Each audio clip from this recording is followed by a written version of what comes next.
Terima kasih Anda masih menyaksikan Tafsir Al-Misbah. Saya Hilbram Dunar bersama Pak Quraish Shihab. Masih ada pertanyaan lagi yang akan diajukan kepada Pak Quraish. Kita lihat sama-sama. Assalamualaikum warahmatullahi wabarakatuh. Bapak Quraish Shihab yang saya hormati. Pertanyaan saya adalah, dahulu ada bentuk kejahiliahan di zaman Nabi Musa alaihi wasallam sebelum diutusnya Nabi Muhammad sallallahu alaihi wasallam. Nah, pertanyaan saya, apakah kejahiliahan tersebut dan dalam bentuk apakah kejahiliahan itu yang ada pada fenomena kehidupan di zaman modern ini? Terima kasih. Jahiliyah terambil dari kata jahal. Orang biasa artikan bodoh. Ya kan? Bodoh. Tetapi sebenarnya kebodohan yang dimaksud itu bukan dalam arti ketiadaan pengetahuan. Itu sebabnya masa kini pun teknologi begitu maju masih dinamai jahiliyah modern. Ya kan? Nah, jahiliyah itu adalah sikap picik. Sikap orang-orang yang tidak memiliki akal. Nah, akal yang dimaksud itu adalah gabungan antara pikiran dan kesadaran rohani. Jadi ada kesadaran rohani. Nah, orang yang wawasannya terlalu sempit itu jahil. Kita di Jakarta jahil ya. Iya, jahil. Nah, itu apa sih maksudnya jahil itu? Hah? Ya itu jahil. Bersikap tidak wajar itu jahil. Orang ada norma-norma yang harus ditentukan terhadap Allah, terhadap manusia, terhadap binatang, terhadap lingkungan. Kalau melanggar norma itu jahiliyah. Ya kan?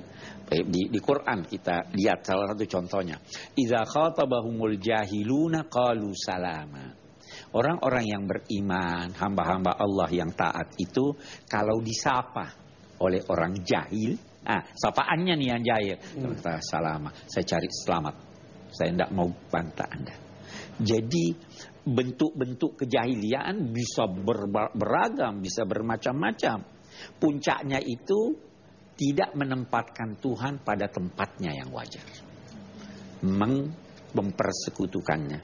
Ini ada dulu, ada sekarang, ada masa Nabi. Ya. Boleh jadi ada kita katakan ada jahiliyah modern. Itu ada buku jahiliyah modern. Itu hal-hal baru yang picik. Boleh jadi begini, saya sekedar terlintas dalam benak saya. Pertandingan sepak bola. Ya. Kalah. Bakar-bakar. Merusak. Itu jahiliyah. Karena tidak wajar dong. Saya orang sportif. Kalah menang harus diterima. Yang tidak sportif itu jahil. Ya. Saya kira itu ya. Jadi bentuknya banyak, tapi intinya seperti itu. Melakukan sesuatu yang melanggar norma-norma yang wajar untuk diikuti. Saya kira itu jahil. Saya sambung sedikit mungkin, Pak Quraish, dengan pertanyaan dari saya. Ada nggak nanti masanya jahiliyah itu hilang sama sekali, Pak? Mudah-mudahan kita. Mudah-mudahan. Amin. Pernah dalam satu masyarakat hampir hilang. Pernah. Pada masa Nabi, sahabat-sahabat Nabi itu hampir hilang. Tetapi masih juga ada. Karena manusia. Iya. Hanya saja ada masyarakat yang sudah lebih baik dari masyarakat lain. Ya kan? Tapi hilang sama sekali itu tidak mungkin. Ya. Terima kasih. Kita masih ada satu pertanyaan lagi. Ini dia. Assalamualaikum Pak Quraish, saya ingin bertanya, kesalahan dilakukan umat Nabi terdahulu banyak berulang pada masa sekarang. Yang ingin saya ketahui Pak, berulang dalam bentuk apa di masa sekarang ini? Kemudian kesalahan umat Musa alaihi wasallam yang meminta kepadanya untuk dibuatkan sesembahan baru yang seperti mereka lihat. Mohon penjelasannya Pak Quraish. Terima kasih. Assalamualaikum. Sekarang Tuhan banyak sih. Ya kan? Apa sih yang dinamai Tuhan itu? Tuhan itu yang dipatuhi. Ada orang mematuhi hawa nafsunya. Dia pertuhan hawa nafsunya. Itu bentuk baru. Ada bentuk yang terbaru sekarang ini. mempertuhan teks agama. Nah, itu bentuk yang paling baru. Teksnya sebenarnya maksudnya bukan itu. Tapi ini yang saya harus ini. Dia baca misalnya, bunuhlah orang-orang musyrik. Ya toh? Iya. Oh, ini musyrik siapa? Oh, Anda musyrik. Saya bunuh Anda. Dia taati teksnya. Dia tidak menaati substansi apa maksudnya itu. Ya kan? Agama, dia berkata itu orang Kristen, orang Yahudi menentang, berbeda dengan agama Islam. Bunuh dia. Bukan itu maksudnya. Jadi dia taati teks agama. Dia taati Quran, teksnya, bukan maknanya, bukan substansinya. Itu bentuk-bentuk penyembahan berhala juga. Oh. Itu salah satu bentuk. Karena berhala itu tidak harus dalam bentuk ide-ide yang ada dalam benak Anda itu bisa menjadi berhala. Iya. Saya kira begitu ya. Mudah-mudahan saya tidak keliru. Habis pertanyaannya sih seperti itu. Menghadapinya Pak Quraisy, kan sekarang ini ada beberapa yang seperti itu dengan ya sulit sekali untuk kita bisa ajak kembali ke apa yang kita pikir kebenaran. Itu bagaimana Pak? Karena kan kita ngeri juga kalau nanti mungkin anak cucu kita terbawa seperti itu. Iya, saya kira yang pertama kita menghadapinya dengan bijaksana dulu. Jangan api dengan memadamkannya dengan membakar api lagi.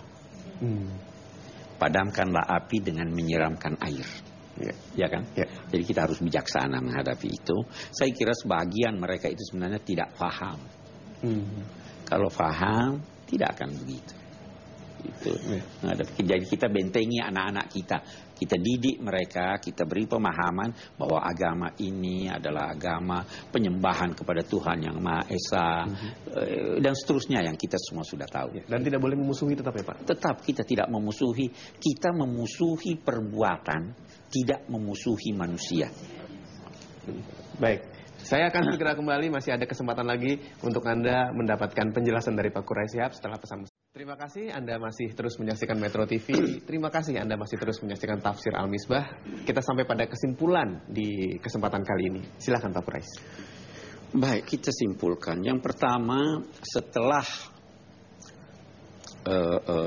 tertindas lama di Mesir dalam lingkungan yang bejat, ini mempengaruhi jiwa dari Bani Israel.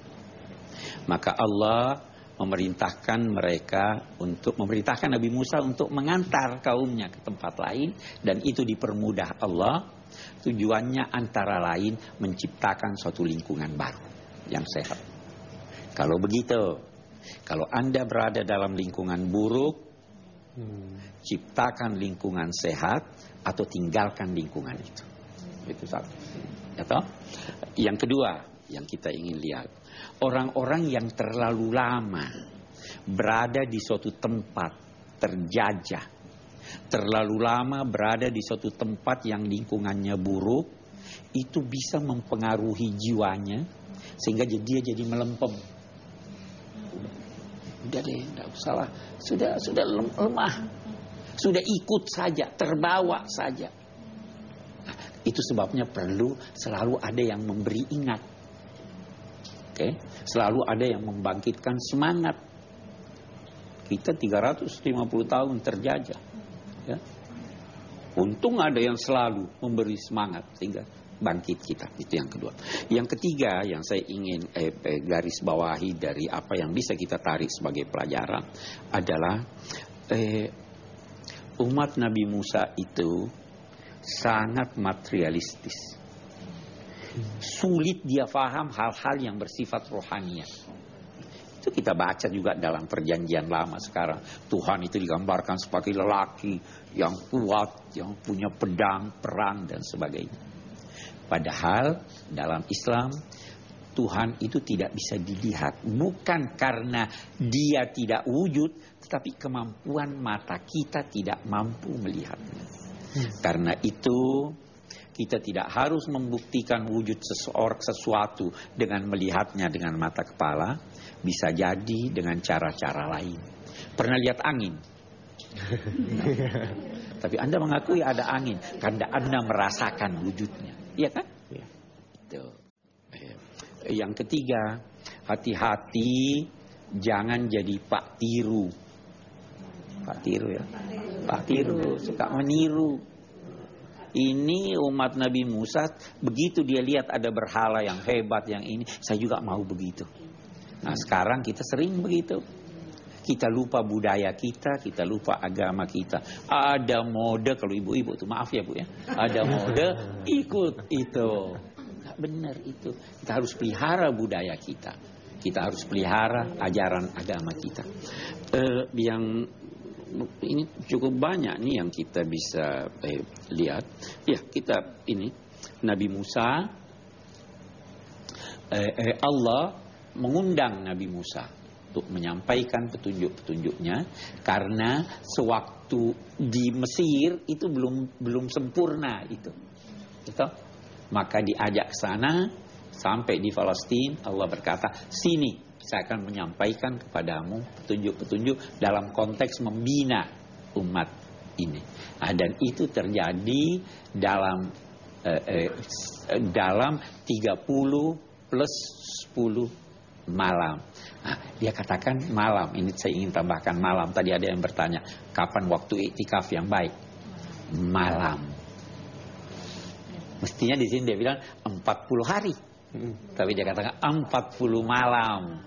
Karena malam itu lebih tenang, lebih khusyuk, lebih ini kan. Jadi malam. Nah, dan kenapa cuma 40? Karena kalau terus diajak ngomong ditinggal umat. Tidak ada. Kita berkata begini. Beribadah dengan tulus kepada Allah dalam bentuk munajat, dalam bentuk iktikaf itu baik. Tapi terus-terusan begitu dengan meninggalkan umat tidak boleh.